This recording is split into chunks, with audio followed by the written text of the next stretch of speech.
Well, good morning, everybody. I'm so glad to be with you. Uh, Hopefully, this is going to be a little bit more brief chat than I've had the last few weeks. I'm not sure exactly why I found so much to talk with you about, but I guess there were just a lot of things on my mind that I wanted to share. Today, my reflection is on staying active and keeping moving in our journey. This isn't anything like high intensity interval training or what some people call HIIT. Rather, it's about what I like to refer to as HFIT, high frequency interval training. Uh, if you need some more direction to start and progress with an enjoyable exercise program that fits your lifestyle, uh, you might want to check out a self-help book by Dr. Robert Kushner, who is a member of the Obesity Society, titled Six Factors to Fit Weight Loss That Works for You. It's very practical and very informative. I think all of us know that sitting less and moving more are universal health lifestyle goals for everybody, even those people who are of normal weight. Uh, just staying active in your life is really, really important, and eating healthy is really, really important. It's not about a lifestyle change, it's just taking good care of you. Prolonged sitting is a top risk factor for developing things like diabetes, weight gain, obesity, increased blood fats, cardiovascular disease, even some forms of cancer, depression, and sometimes even premature death. You just cannot sit around all the time if you can move at all. Did you know that even short bouts of exercise have immediate health benefits, such as reducing your anxiety levels, reducing blood pressure, improving your ability to control your blood sugar, better sleep, improvements in thinking, even? Also, keep in mind long-term benefits seen within a few weeks or months of participation, such as a better quality of life, increased cardiorespiratory fitness, sustained reduction in blood pressure, decreased symptoms of depression, and there's even evidence that it could lower the risk of dementia.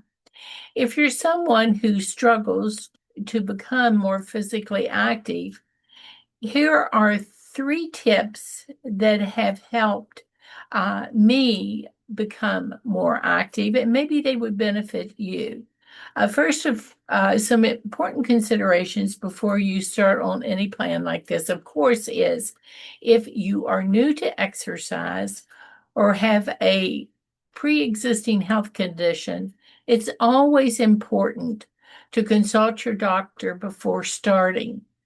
While increasing your exercise activity usually is beneficial, uh, it's always important to make sure that you're not overtaxing your body, especially if you have not been active for a period of time.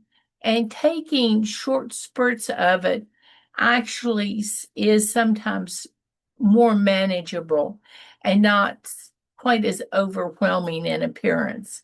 And even increasing the number of times during the day where you take a break and move a little bit will improve fitness, uh, will improve the calorie burn rate, will improve the way your mood is, and will strengthen your heart. Uh, There are even studies that show that it may diminish your risk of developing cancer. Uh, but the important thing is to consult your doctor. The first tip, and there are only 3 tips I'm going to give you here, so it's not something that you're going to have to labor over or spend a lot of time even considering, is set some break times during the days. How long do you sit in one place without getting up and moving a little bit? To sit less, we can use some reminders. Maybe you can set the timer on your phone to buzz, vibrate, or beep to remind you to stand up, whether it's a 5-minute break every hour or a 3-minute break every 30 minutes. Just stand up, walk around a little bit. Shake the stiffness out of your joints. Get the blood circulating a little bit more. Go look out all the windows in the house and see what's going on outdoors. This doesn't have to be really intense, but it's a way to get your body used to and comfortable with moving more often, rather than plopping yourself down in a chair and planning yourself there until your next feeding opportunity, which seems like a lot of us tend to do from time to time. Uh, or you can use an app, and there are tons of apps for getting comfortable with moving more frequently throughout the day. And you can set the app up just to stand up and move some where you are. Do something. Taking breaks from prolonged sitting can give a boost to your energy level and to your mood. It can lessen joint pain and stiffness and help you better manage stress or stress eating. I've known a lot of my friends, when they first stand up, are so stiff, but after they move just a little bit, they begin to feel so much more limber, so much more flexible, so much more able to move more. The second thing that we can all do is identify a move more opportunity throughout the day. Activities of daily living, which the acronym for that is ADLs, are the non-exercise physical activities you do in the course of your regular daily routine. It's just part of how you start your day. It could include something like going up the stairs or down the stairs if you happen to live in a 2-story house. Maybe it's something as simple as walking your dog or whatever other pet you have a little bit longer than you normally do. Instead of opening the door and putting the leash on the dog and letting it run outside for a few minutes while you stand at the door waiting for it to come back in.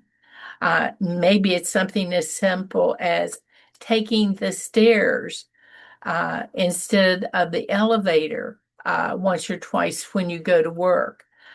It might be something like walking while talking on a conference call, or with your kids or grandkids when they call to check in and see how things are going.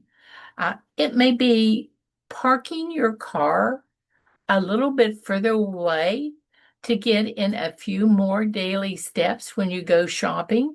If you have to go get groceries, do you circle the parking lot until the closest space to the front opens up?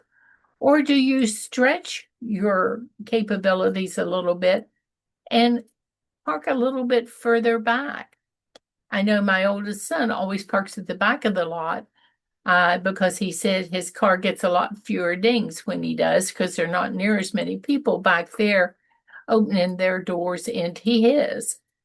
Maybe you could even do something like adding a walk on your lunch break, or circling the mall indoors twice instead of once when you're going about your routine of getting the things you need.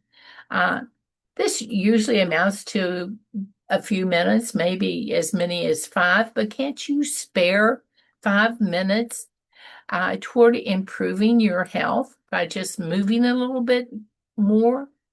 And the final one is turn I should exercise into I want to move more. Make your planning exercise activities more enjoyable is the real goal here. Try to make it something you're actually going to look forward to.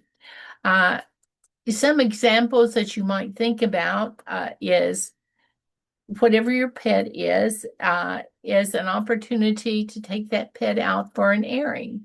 And try to get maybe a family member to go walk with you or a friend and make a commitment to meet up. Maybe at the end of the day, maybe at the beginning of the day, whatever fits your schedule best. I find that if I'm accountable to someone else to show up, I am much more likely to have that commitment met than if I just say it to myself and don't have someone with whom I'm going to share that particular experience. Uh, Maybe you could even place exercise equipment. If you're lucky enough to have a treadmill or an elliptical bike at home or a bike you could ride outside, maybe you've got a few weights or bands that you could place in the room where you normally watch TV and incorporate that into the experience of enjoying social times, watching programs with family and friends on the television set. Dancing to music as you're going about the house really is a good way to get your heart rate up a little bit and enjoy. And you can reflect on the memories of whatever songs that you're playing to dance to. You can even play games with your physical activities if you want and challenge yourself by tracking your daily steps with something like a smartphone or your Apple Watch, or if you use a Fitbit, whatever. There are many ways that you can turn this into a little game that you play and enjoy.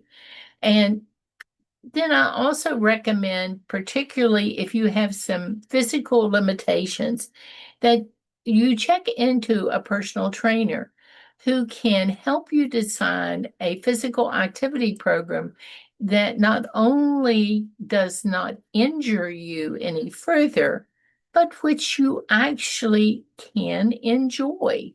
Um, Moving around, having the freedom to go about your daily business, to uh, benefit from the things you've always liked to do, um, is something that we don't want to lose. Uh, just the other day, we were outside in the leaves looking for 4 caterpillars, my granddaughter and I, to figure out whether it was going to be a severe winter or a mild winter. I don't know if you've ever done that with a woolly worm.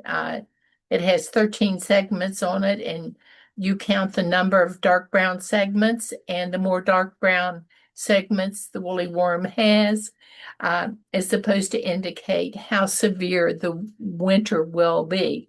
It was a fun activity. It kept both of us occupied for quite some time and involved a range of motions that during the course of the day I would probably not necessarily do.